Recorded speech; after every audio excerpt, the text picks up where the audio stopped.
नमस्कार मित्रांनो, creative maths Marathi या आपल्या लाडक्या यूट्यूब चॅनलमध्ये तुमच्या सगळ्यांचं सहर्ष स्वागत आहे. आजच्या या चर्चेमध्ये आपण महत्त्वाचे आतापर्यंत बोर्डाच्या परीक्षेला आलेले सगळे महत्त्वाचे इतिहास आणि इतिहासाचे बहुपर्यायी प्रश्न, त्याचबरोबर संकल्पना चित्र आणि त्याचबरोबर चुकीची जोडी ओळखा, अशा प्रकारचे इम्पोर्टंट प्रश्न आपण पाहणार आहोत. तर अतिशय महत्त्वाचेच प्रश्न या ठिकाणी आज आपल्याला बघायचे आहेत. तर चला जाऊयात पटकन पुढे. तर व्हिडिओ इम्पोर्टंट असणार आहे मित्रांनो. या व्हिडिओमधून तुम्हाला नक्कीच चांगले मार्क मिळतील ही व्हिडिओ पाहिल्यानंतर. त्यामुळे संपूर्ण व्हिडिओ बघा आणि तुम्हाला या सगळ्या नोट्स हव्या असतील तर व्हिडिओच्या खाली डिस्क्रिप्शनमध्ये मी लिंक दिले. इयत्ता 10वी इतिहास आणि राज्यशास्त्राच्या नोट्सची. त्या लिंकवर क्लिक करून तुम्ही नोट्स डाउनलोड करू शकताय किंवा या ठिकाणी चॅट बॉक्समध्ये बघा मी पिन केलेले आहे लिंक इम्पोर्टंट नोट्सची. त्यावर सुद्धा क्लिक करू शकताय. आणि तुम्हाला जर इतिहासाच्या प्रश्नपत्रिका हव्या असतील जुन्या, तर त्या प्रश्नपत्रिकांची लिंक सुद्धा मी व्हिडिओच्या खाली डिस्क्रिप्शनमध्ये तुमच्यासोबत शेअर केलेली आहे. तर बघा या ठिकाणी आता आपण सुरुवात करूयात आपल्या चर्चेला, आपल्या महत्त्वाच्या प्रश्नांना. तर बघा या ठिकाणी पहिला जो प्रश्न आहे, आर्किओलॉजी ऑफ नॉलेज हा ग्रंथ टिंब याने लिहिला. हा ग्रंथ कोणी लिहिला? तर मायकल फुको यांनी आर्किओलॉजी ऑफ नॉलेज हा ग्रंथ लिहिला. मित्रांनो उत्तरं मी या ठिकाणी दिलेलीच आहे, म्हणजे काही टेन्शन नको. आधुनिक इतिहास लेखनाचा जनक यास म्हणतात. तर व्हॉल्टेअर यांना आधुनिक इतिहास लेखनाचा जनक म्हणतात. किंवा कधी-कधी इथं तुम्हाला विधान सकारण स्पष्ट करा असा सुद्धा प्रश्न येतो, की व्हॉल्टेअर यांना आधुनिक इतिहास लेखनाचा जनक का म्हटले जाते? ओके. हा प्रश्न आतापर्यंत बोर्डाच्या परीक्षेला 3 वेळा येऊन गेलाय. पुढचा भारतीय पुरातत्व सर्वेक्षण खात्याचे टिंब हे पहिले सरसंचालक होते. तर अलेक्झांडर कॅनिंघम हे उत्तर या ठिकाणी बरोबर आहे. कारण हे भारतीय पुरातत्व सर्वेक्षण खात्याचे पहिले सरसंचालक होते. पुढचा मुद्दा हितोपदेश या संस्कृत ग्रंथाचा जर्मन भाषेत अनुवाद टिंब यांनी केला. तर फ्रेडरिक मॅक्सम्युलर यांनी जर्मन भाषेत अनुवाद केला हितोपदेश या संस्कृत ग्रंथाचा. आतापर्यंत 2 वेळा हा प्रश्न येऊन गेलाय. त्याचबरोबर प्रिमिटिव्ह कम्युनिझम टू स्लेव्हरी हे टिंब इतिहास लेखनाचे उदाहरण आहे, पुस्तक उदाहरण आहे. तर हे जे पुस्तक आहे ते इतिहास टिंब इतिहास लेखनाचे उदाहरण आहे. ते कुठल्या प्रकारच्या? तर मार्क्सवादी इतिहास लेखनाचं हे एक उदाहरण आहे. ओके. हा पुस्तक म्हणजे. पुढचा आहे जगातील सर्वात प्राचीन संग्रहालय टिंब या शहराचे उत्खनन करताना सापडले. तर उत्तर आहे ऊर या शहराचे उत्खनन करताना सापडले. पुढचा प्रश्न आहे आपल्याकडे भारताचे राष्ट्रीय अभिलेखागार टिंब येथे आहे. तर कुठे आहे? दिल्ली येथे. आणि हे आशिया खंडातील सर्वात मोठे अभिलेखागार आहे. हे समजून घेणं गरजेचं आहे. विज्ञान आणि तंत्रज्ञान किंवा विज्ञान आणि इतर सर्व शाखांची टिंब ही जननी मानली जाते. तर तत्वज्ञान हे जे आहे ते विज्ञान आणि इतर सर्व शाखांची जननी मानली जाते. पुढचं आहे मथुरा शिल्पशैली टिंब काळात उदयास आली. तर कुठल्या काळात? तर कुशाण काळामध्ये मथुरा शिल्पशैली उदयास आली. पुढचा मुद्दा आहे भारतातील बेंगाल गॅझेट हे पहिले इंग्रजी वर्तमानपत्र टिंब यांनी सुरू केले. तर जेम्स ऑगस्टस हिकी यांनी हे पहिले वर्तमानपत्र सुरू केले. बेंगाल गॅझेट हे भारतातलं पहिलं इंग्रजी वर्तमानपत्र आहे.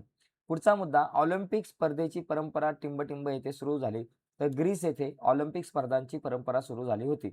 1936 साली टिंब या शहरात ऑलिम्पिक स्पर्धा भरल्या. तर बर्लिन या शहरामध्ये ऑलिम्पिक स्पर्धा सुरुवातीला भरल्या होत्या 1936 मध्ये. पुढचा थॉमस कुकने टिंब विकण्याचा एजन्सी व्यवसाय सुरू केला. हस्तकौशल्याच्या वस्तू, खेळणी, खाद्यवस्तू का पर्यटन तिकिटे जी आहे ती विकण्याचा जो काही एजन्सीचा व्यवसाय आहे तो थॉमस कुक यांनी सुरू केला. ओके. पुढचा मुद्दा महाबळेश्वर जवळील भिलार हे टिंब गाव म्हणून प्रसिद्ध आहे. तर हे पुस्तकांचे गाव. या गावामध्ये जर तुम्ही पाहिलं महाबळेश्वरच्या जवळचंच गाव आहे. तिथे जर तुम्ही गेलात, कधी महाबळेश्वरला गेलात तर व्हिजिट करू शकता या गावाला. तर या गावामध्ये प्रत्येक घरामध्ये पुस्तक आहे. घराच्या अंगणामध्ये जर तुम्ही गेलात, गॅलरीमध्ये गेलात बाहेर, तर तिथं पुस्तकाचे वेगवेगळ्या प्रकारचे असे कपाटं तुम्हाला तिथं दिसतात. पुस्तकं रचलेली दिसतात. ती पुस्तकं जाऊन तुम्ही वाचू शकताय. तर हे पुस्तकाचं गाव अतिशय सुंदर आहे. तुम्ही जाऊन बघू शकताय.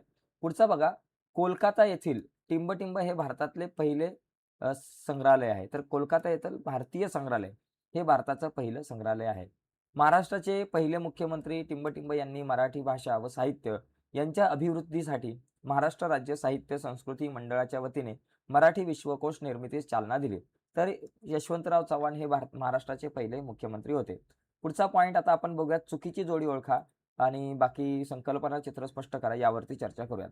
बघा मित्रांनो इथे तुम्हाला उत्तरं पण दिसतायत त्याच्यामुळे तुमचा वेळ जास्त घेणार नाही मी. फटाफट आपण पुढे जाऊयात.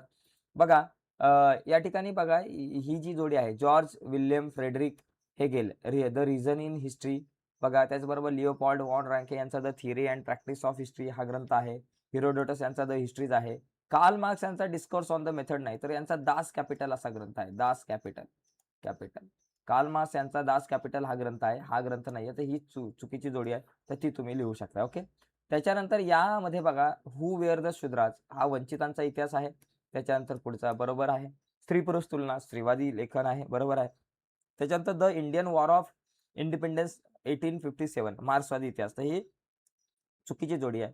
हे राष्ट्रवादी इतिहासाचं उदाहरण आहे. त्याच्यामुळे चुकीची जोडी the the Indian war of independence 1857 हे उत्तर बरोबर आहे. याच्यामध्ये बघा तिसऱ्या याच्यामध्ये कुटियाट्टम केरळमधील संस्कृत नाट्य परंपरा बरोबर आहे. रम्मन पश्चिम बंगालमधलं नृत्य नाहीये. ही जोडी चुकीची आहे ती तुम्ही लिहू शकताय. कुतुब मिनार या ठिकाणी जर बघितलं तर कुतुब मिनार जो आहे तो मेहरौलीला आहे. गोल घुमट विजापूरला आहे. छत्रपती शिवाजी महाराज रेल्वे टर्मिनस दिल्लीला नाहीये, मुंबईला आहे. म्हणून ही जोडी चुकीची आहे. पुढचा प्रश्न बघा प्रभाकर आचार्य प्रके यात्रे हे नाहीये मित्रांनो, त्यांचं नाहीये. तर ही जोडी चुकीची आहे. बऱ्याचदा प्रश्न विचारला गेलेला आहे. पुढचा बघा कीचक वध कृष्णाजी प्रभाकर खाडीलकर यांचा आहे. नाही.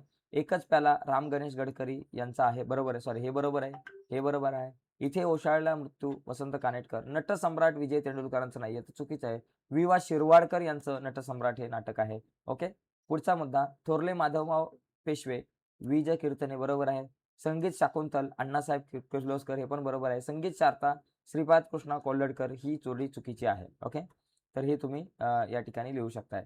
पुढचा मुद्दा बघा 8वा प्रश्न ऐतिहासिक पर्यटन ऐतिहासिक वारसा स्मारक स्थळांना भेटी बरोबर आहे. त्याच्यानंतर नैमित्तिक पर्यटन म्हणजे फिल्म फेस्टिवल पुस्तक प्रदर्शनाला भेटी. त्याच्यानंतर आंतरराष्ट्रीय पर्यटन म्हणजे थंड हवेच्या ठिकाणांना भेटी चुकीची मित्रांनो ही जोडी आहे. क्रीडा पर्यटन क्रीडा सामने पाहण्यास जाणे तर ही तिसरी जोडी जी आहे ती चुकीची आहे. पुढचा बघा घारापुरी एलिफंटा लेणी आहे बरोबर. पंढरपूर देवस्थान आहे. सागरेश्वर धरण नाहीये मित्रांनो आणि पाचगणी तर थंड हवेचं ठिकाण आहेच. तर तिसरा ऑप्शन करेक्ट आहे. बघा महाराज सयाजीराव विद्यापीठ दिल्लीला आहे. बाबा हे चुकीची गोष्ट आहे. हा बाकी सगळ्या गोष्टी बरोबर आहे. पुढचा मुद्दा.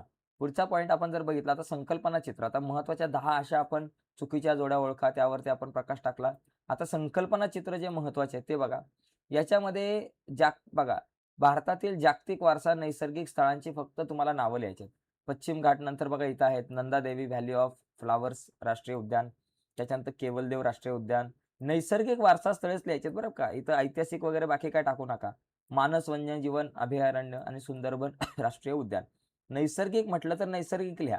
चुकीची लिहिली तर उत्तर चुकीचं मिळेल. दुसरी लिहिली तर. पुढे बघा जागतिक वारसा स्थळांच्या यादीतील भारतीय वास्तूच लिहायच्या त्या ठिकाणी. जसं वेरूळची लेणी आहे, कुतुब मिनार आहे, त्याचबरोबर अजिंठा लेणी आहे. भीमबेटका येथील गुहाचित्रे, ताजमहल, छत्रपती शिवाजी महाराज रेल्वे टर्मिनस. तर इथं वास्तूच लिहायच्यात फक्त. इथं तुम्ही नैसर्गिक वारसा स्थळे लिहून चालणार नाही. त्याच्यानंतर इथे बघा भारतातील विविध नृत्यशैली. महाराष्ट्रामधली कुठली बाबा लावणी असेल तर त्या सगळ्या या ठिकाणी लिहायच्यात. महाराष्ट्रात लावणी, ओडिशी नृत्य ओडिसा, कुचिपुडी आंध्रामध्ये, त्याच्यानंतर केरळमध्ये कथकली, उत्तर भारतात कथ्थक, तामिळनाडूमध्ये भरतनाट्यम. झालं विषय. त्याच्यानंतर पुढचा मुद्दा बघा लोकमान्य टिळक. बघा यांची जी वृत्तपत्रे बाबा यांची उत्तरपत्रे जी आहे ती मराठा व केसरी ही वृत्तपत्रे आहेत. इथं लिहू शकता मराठा व केसरी. दीनबंधू हे कोणाचं आहे कृष्णराव भालेकर यांचं. त्याच्यानंतर प्रभाकर हे भाऊ महाजन यांचं वृत्तपत्र आहे. बाळशास्त्री जांभेकर यांनी मराठीतलं पहिलं वृत्तपत्र लिहिलं ते म्हणजे दर्पण. पुढचा बघा म्हणता सप्टेंबर भारतातील प्रसार माध्यमे. मग बाबा कुठली वृत्तपत्र आहे, दूरचित्रवाणी आहे, ते सगळे लिहायचे. आकाशवाणी आहे, वेब पत्रिकारिता आहे, वृत्तपत्रे, नियतकालिके आणि दूरदर्शन ही प्रसार माध्यमे लिहायची आहेत. एकदम सोपा विषय आहे. पुढचा मुद्दा कठपुतळी बाहुल्यांचे जे प्रकार आहेत तर ते बाबा तुम्ही लिहू शकताय. छाया बाहुली, हात बाहुली, सूत्र बाहुली, काठी बाहुली या बाहुल्या तुम्हाला लिहिता येईल. पुढचा मुद्दा बघा महाराष्ट्रातील जागतिक वारसा म्हणून ठरवलेली पर्यटन स्थळे. एक नैसर्गिक वारसा स्थळ लिहायचंय. एक लेणी लिहायचे अजिंठा, घारापुरी जी काही लिहिता येईल. अभयारण्य एक लिहायचंय आणि एक railway station Chhatrapati Shivaji Maharaj terminus लिहू शकता. जसं नैसर्गिक वारसा म्हणजे कास पठार. लेणीमध्ये या तिघांपैकी एक लिहू शकताय. अभयारण्य दाजीपूर अभयारण्य. Railway station Chhatrapati Shivaji Maharaj railway स्थानक असं लिहू शकताय. पर्यटनाचे प्रकार वेगवेगळे आहेत. कृषी पर्यटन आहे, ऐतिहासिक पर्यटन आहे, खेळ पर्यटन आहे, त्याचबरोबर क्रीडा पर्यटन आहे, त्याचबरोबर मग तुम्हाला बरेचसे धार्मिक पर्यटन आहे. तर ही यापैकी कुठली 4 पर्यटन तुम्ही या ठिकाणी पर्यटनाचे प्रकार म्हणून लिहू शकताय. सोपा प्रश्न आहे. पुढचा प्रश्न बघा हा विचारला गेला होता बघा या ठिकाणी 2019ला भारतातील विशेष नोंद घेता येतील अशी ग्रंथालय. Nehru memorial museum and library ही कुठे आहे तर दिल्ली येथे आहे. हैदराबादमध्ये स्टेट सेंट्रल लायब्ररी. कोलकातामध्ये तुम्हाला दिसतंय नॅशनल लायब्ररी आणि मुंबईमध्ये काय library of Asiatic society. Okay, ही मुंबईमध्ये आहे. पुढचा मुद्दा महाराष्ट्रातली थंड हवेची ठिकाणे. मग तुम्ही लोणावळा लिहू शकता, खंडाळा लिहू शकताय, महाबळेश्वर लिहू शकताय, त्याचबरोबर माथेरान लिहू शकताय, चिखलदरा लिहू शकताय, तोरणमाळ लिहू शकता. अशी तुम्हाला या ठिकाणी लिहिता येऊ शकतात. ठीक आहे. चला पुढचा मुद्दा. पुढचा मुद्दा नाहीये. तर इथपर्यंतच मित्रांनो ही काही महत्त्वाची संकल्पना चित्रे, जोड्या, चुकीची जोडी ओळखा आणि बहुपर्यायी प्रश्न होते. तर यातले बरेचसे प्रश्न तुम्हाला येऊ शकतात. आता या नोट्स जर तुम्हाला हव्या असतील, तर चॅट बॉक्समध्ये मी पिन केलेले नोट्स तिथं जाऊन तुम्ही त्या नोट्स ज्या आहेत त्या डाउनलोड करू शकता त्या लिंकवर क्लिक करून किंवा व्हिडिओच्या खाली डिस्क्रिप्शनमध्ये मी लिंक दिले. त्या लिंकवर क्लिक करून तुम्ही इतिहास आणि राज्यशास्त्राच्या सगळ्या नोट्स ज्या आहेत त्या डाउनलोड करू शकताय आणि अभ्यास करू शकताय. तर आजच्या चर्चेत मित्रांनो इथेच थांबूयात. नक्कीच तुम्हाला व्हिडिओ आवडले असेल तर व्हिडिओला लाईक करा. नवीन असाल तुम्ही आपल्या YouTube चॅनलवर आणि अजूनपर्यंत आपला चॅनल सबस्क्राईब नसेल केला, तर आत्ताच आपला चॅनल सबस्क्राईब करून त्या बाजूला असलेलं बेलचं बटन दाबायला विसरू नका. धन्यवाद मित्रांनो. बाय सर्वांना.